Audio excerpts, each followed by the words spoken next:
Hello students, welcome back to our channel. Students, last lecture में हमने sectors of Indian economy chapter start किया था। हमने 3 sectors के बारे में पढ़ा था। तो आज हम नेक्स्ट टॉपिक करते हैं comparing the 3 sectors. In 3 sectors को अगर कंपेयर करना हो तो क्या होगा। The various production activities in the primary, secondary and tertiary sector produce a very large number of goods and services.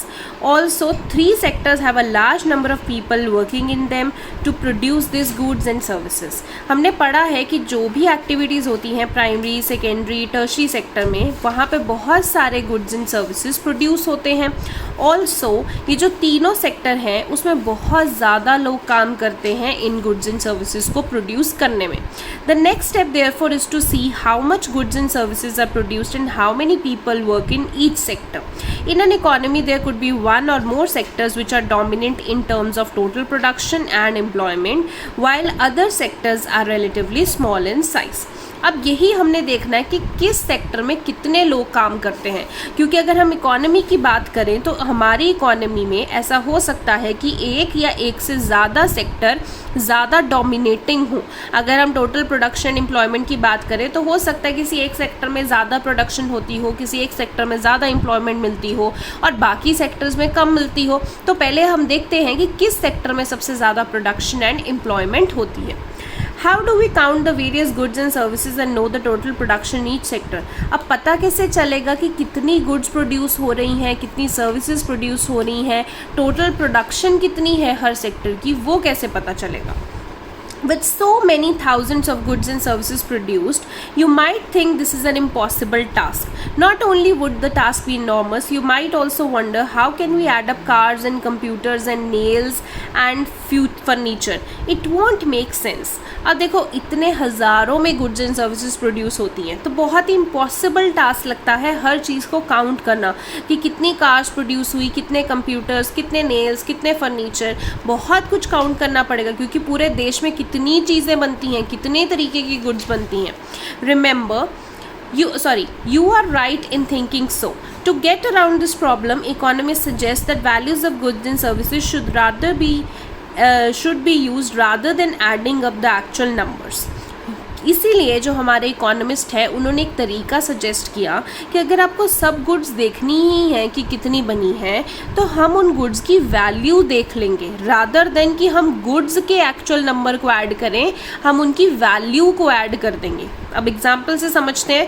For example, if 10,000 kgs of wheat is sold as ₹8 per kg, the value of wheat will be 80,000. The value of 5,000 coconut at 10 rupee per piece will be ₹50,000. Similarly, the value of goods and services in 3 sectors are calculated and then added up. मतलब अगर हम ये देखें कि अगर wheat है 10,000 kg और एक कोकोनट है 5,000 पीसेस, रादर देन हम 10,000 kgs प्लस 5,000 कोकोनट ऐड करें, इसके अलावा हम इनकी कॉस्ट ऐड कर लेते हैं। 10,000 kgs की कॉस्ट बनी 80,000 रुपीज़। 5,000 कोकोनट सेल करने की 10 रुपी पर पीस के हिसाब से बनी 5,000। तो हम ये जो पैसे हैं वो ऐड करना ज़्यादा बेटर है रादर देन हम उनकी काउंटिंग ऐड करें कि कितने बेचे, कितने सेल हुए। तो पैसों को ऐड करना ज़्यादा बेटर है क्योंकि एक ही यूनिट है। तो इसीलिए हमने डिसाइड किया कि जो भी अमाउंट होगी उसको ऐड करके हम टोटल लगा सकते हैं कि इतने की हमारी सेल हुई रादर देन कि हम काउंटिंग करें। Remember, there is one precaution one has to take. Not every good or service that is produced and sold need to be counted. It makes sense only to include the final goods and services. अब ये बहुत ही important point है। ज़रूरी नहीं है कि जो भी गुड या सर्विस प्रोड्यूस हुई है और सेल की गई है उसको काउंट करना ही करना है। हम सिर्फ जब कॉस्ट काउंट करते हैं तो हम सिर्फ फाइनल गुड्स एंड सर्विसेज की कॉस्ट काउंट करते हैं, कभी भी बीच वाले गुड्स एंड सर्विसेज की नहीं। अब ये भी आपको कन्फ्यूजन होगी कि फाइनल गुड्स एंड सर्विसेज का मतलब क्या है।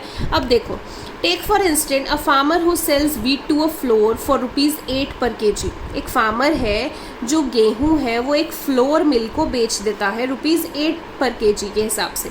The mill grinds the wheat and sells the flour to a biscuit company for ₹10 per kg। अब जो वो मिल है उसने क्या किया, वीट को ग्राइंड करके उसका आटा बना दिया। अब वो जो फ्लोर है, जो आटा है, वो उसने एक बिस्किट कंपनी को बेच दिया। कितने में? ₹10 per kg में। The biscuit company uses the flour and things such as sugar and oil to make 4 packets of biscuit. अब अब बिस्किट कंपनी ने वही आटा यूज़ किया, उसमें चीनी वगैरह तेल वगैरह डाल के उसको 4 पैकेट बिस्किट बना दिए। It sells biscuit in the market to the consumer for ₹60।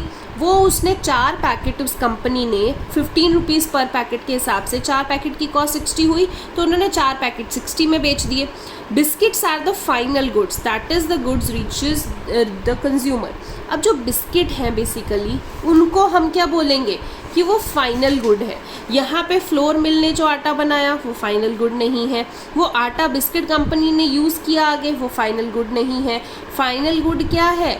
Biscuits हैं। Biscuits are the final good, और हम बिस्किट्स की कॉस्ट देखेंगे कि कितनी पड़ी, 60 रुपीज़। तो सिर्फ फाइनल गुड की हम कॉस्ट कैलकुलेट करते हैं, ठीक है। अब ये भी क्वेश्चन है कि ऐसा क्यों, why are only final goods and services counted, ये क्वेश्चन आ जाता है।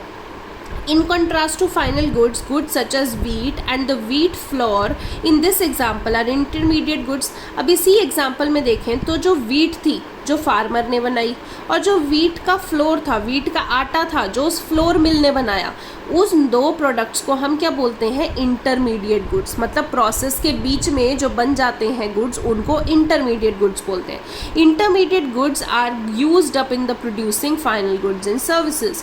वो गुड्स जो प्रोसेस में, फाइनल गुड्स एंड सर्विसेज के प्रोसेस में यूज हो जाते हैं उनको इंटरमीडिएट गुड्स। जैसे जो ये वीट थी, ये वीट का क्या बना दिया? आटा बना दिया। फिर इस आटे के क्या बनाए? बिस्किट बनाए। तो basically wheat and wheat floor use हो गया किसको बनाने में? बिस्किट बनाने में। बिस्किट क्या है हमारा? Final good. तो intermediate goods are used in producing final goods and services. The value of final goods already include the value of the intermediate good that are used in making the final good. अब ये भी important point है कि जो final good की जो value आती है, वैल्यू का मतलब जो कॉस्ट निकलती है, तो जो फाइनल गुड की कॉस्ट निकलती है उसमें ऑलरेडी इंटरमीडिएट गुड्स की कॉस्ट होती है। मतलब उस बिस्किट में ऑलरेडी उस वीट की कॉस्ट भी होगी और उस वीट से बने हुए आटे की कॉस्ट भी होगी। तो इसीलिए हम सिर्फ और सिर्फ फाइनल गुड की कॉस्ट इंक्लूड करते हैं। Hence the value of ₹60 for the biscuit जो कि फाइनल गुड था, उसमें already it includes the value of floor जो कि 10 रुपये का था।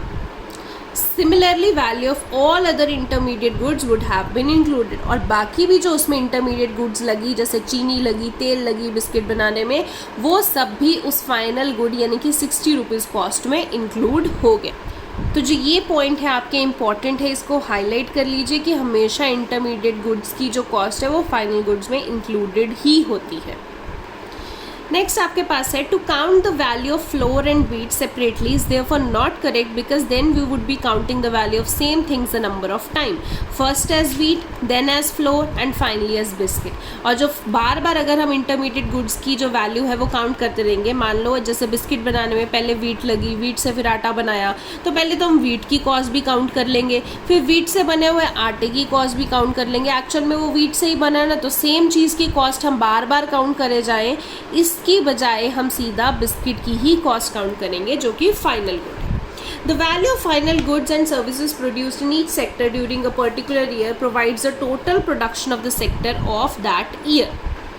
अब ये बहुत इंपॉर्टेंट है कि फाइनल गुड्स एंड सर्विसेज जो एक साल में प्रोड्यूस होती हैं उसी से ही हम उस कंट्री के टोटल प्रोडक्शन की वैल्यू कैलकुलेट करते हैं।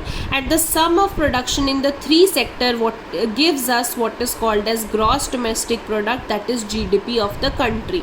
और यही जो तीनों सेक्टर्स हैं, मतलब जितने गुड्स तीनों सेक्टर में प्रोड्यूस हुए एक साल में, primary, tertiary and secondary sector में एक साल में जितने भी गुड्स प्रोड्यूस हुए, अगर हम उनको सम अप कर दें, टोटल कर दें, उसी से हमें एक देश की GDP मिलती है जिसको हम बोलते हैं ग्रॉस डोमेस्टिक प्रोडक्ट। बहुत बार आपने GDP सुना होगा, तो उसी से एक कंट्री की GDP मिलती है, ठीक है।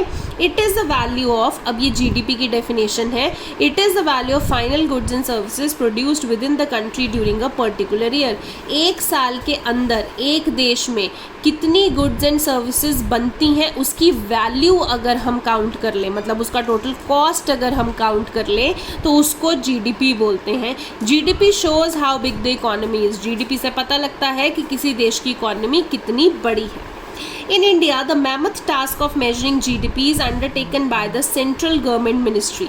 The ministry, with the help of various government departments of all the Indian states and union territories, collects information regarding to the total volume of goods and services and their prices and then estimates the GDP. ये बहुत important है कि अगर India में पूछा जाए GDP कौन calculate करता है, तो GDP हमारी सेंट्रल गवर्नमेंट मिनिस्ट्री कैलकुलेट करती है। ये जो सेंट्रल हमारी मिनिस्ट्री है सेंटर की, वो गवर्नमेंट के बहुत सारे डिपार्टमेंट्स के साथ मिलके हर एक स्टेट, हर एक यूनियन टेरिटरी से इंफॉर्मेशन कलेक्ट करती है कि उस स्टेट और या उस यूनियन टेरिटरी में कितने गुड्स एंड सर्विसेज बने हैं एंड उनकी प्राइसेस क्या थी, फिर उनका टोटल करके फिर जीडीपी निकालते हैं। तो आपको 1 मार्क में क्वेश्चन भी आ सकता है कि जीडीपी जो है वो कैसे बनाई जाती है, तो कौन अंडरटेक करता है, GDP central government ministry undertake करती है। ठीक है, नेक्स्ट जो आपका टॉपिक है that is historical change in the sectors. Generally, it has been noted from the histories of many now developed countries that at initial stages of development, primary sector was the most important sector of economic activity. Generally कहते हैं कि जब से development की history चल रही है, हम देखते हैं कि प्राइमरी सेक्टर ही सबसे ज़्यादा इम्पॉर्टेंट सेक्टर है किसी भी इकोनॉमिक एक्टिविटी का। As the methods of farming changed and agriculture sector began to prosper, it produced much more food than before. पहले तो फार्मिंग जो है वो लिमिटेड होती थी, एग्रीकल्चर लिमिटेड होता था, तो खाना भी लिमिटेड बनता था।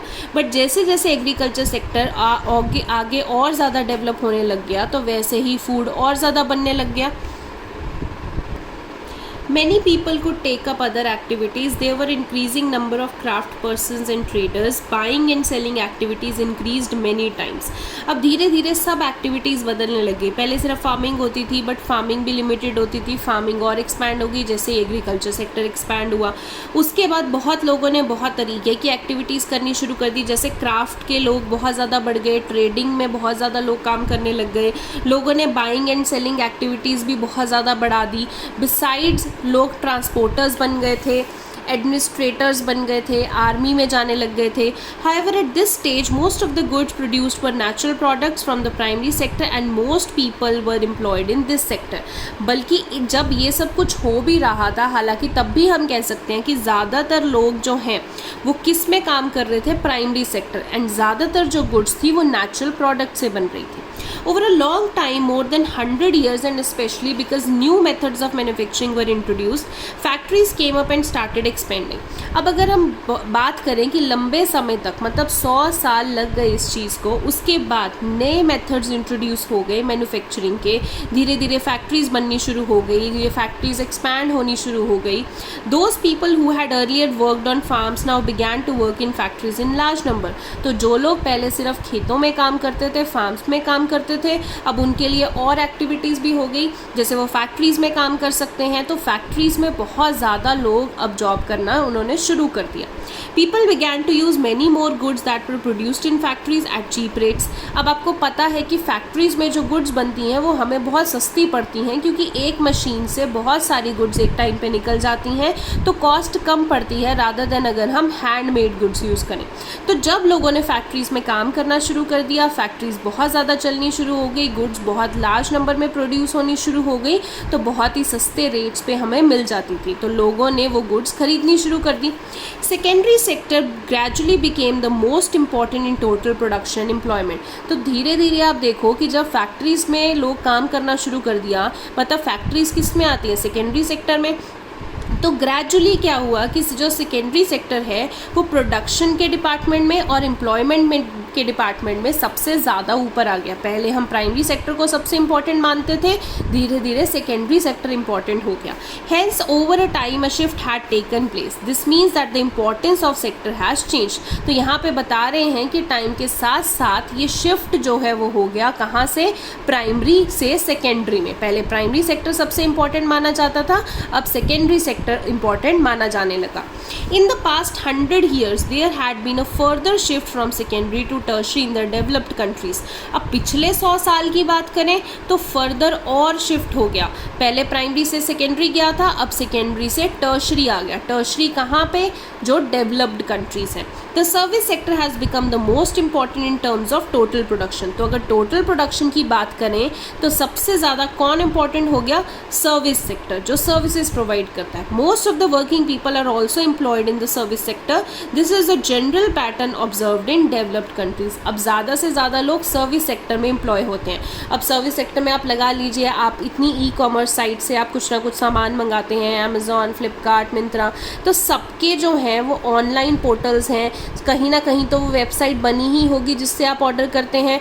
अब उस प्रोडक्ट्स में अगर कोई डिफेक्ट आ जाता है, आप उनके कॉल सेंटर्स में कॉल करते हैं, तो वो भी क्या है? एक सर्विस प्रोवाइड कर रहे हैं। कोई भी आप घर में चीज़ लेते हैं, for example washing machine, fridge, TV, हर एक कंपनी का एक टोल फ्री नंबर दिया जाता है जहाँ पे आप कॉल करके अपनी कंप्लेंट्स रजिस्टर करते हैं।